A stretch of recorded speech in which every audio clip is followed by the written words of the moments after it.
Assalamualaikum warahmatullahi wabarakatuh. Nama saya Agil Setio Nugroho NPM 234111057 kelas manajemen GAB. Di sini saya membawakan sedikit materi tentang penghimpunan dan penyaluran dana. 1. Pengertian penghimpunan dan penyaluran dana.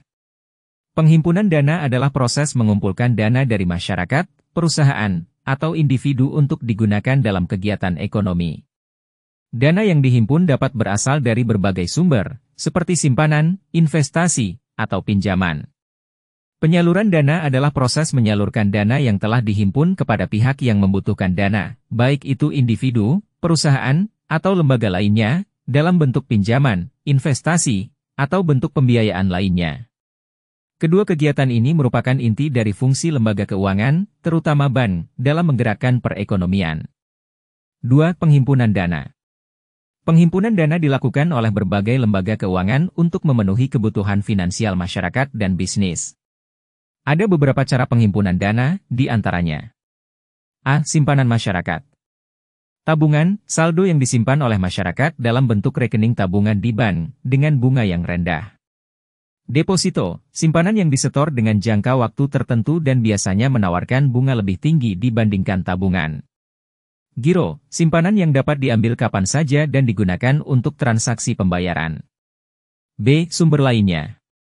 Penerbitan obligasi, perusahaan atau pemerintah dapat menghimpun dana dengan menerbitkan obligasi yang dibeli oleh investor. Saham, perusahaan dapat menjual sahamnya kepada publik untuk mendapatkan dana segar yang digunakan untuk ekspansi atau kebutuhan lainnya. C. Pinjaman. Pinjaman bank dapat menghimpun dana dari lembaga keuangan lainnya atau lembaga internasional yang kemudian digunakan untuk memberikan pinjaman kepada nasabah. 3. Penyaluran dana. Setelah dana dihimpun, lembaga keuangan menyalurkannya untuk berbagai tujuan yang dapat membantu perekonomian. Penyaluran dana dilakukan dalam beberapa bentuk, di antaranya. A. Kredit. Kredit konsumtif, pinjaman untuk keperluan pribadi seperti pembelian barang, kendaraan, atau keperluan konsumsi lainnya. Kredit investasi, pinjaman yang diberikan untuk mendanai investasi jangka panjang, seperti pembelian mesin atau ekspansi usaha. Kredit modal kerja, pembiayaan untuk mendukung operasional bisnis sehari-hari, seperti pembayaran gaji, pembelian bahan baku, dan lainnya. B. Pembiayaan untuk usaha kecil. Kredit mikro, dana yang disalurkan untuk usaha mikro atau kecil yang tidak memiliki akses ke layanan keuangan tradisional, misalnya melalui lembaga seperti BPR atau koperasi. C. Investasi.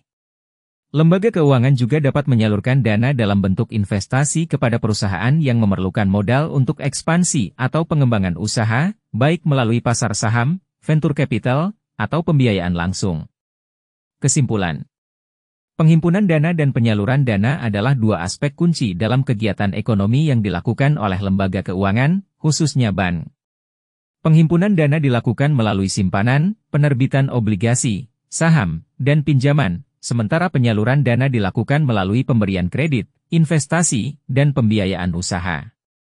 Kedua aktivitas ini saling terkait dan memiliki peran penting dalam mendorong pertumbuhan ekonomi, menciptakan lapangan kerja, dan stabilitas keuangan negara.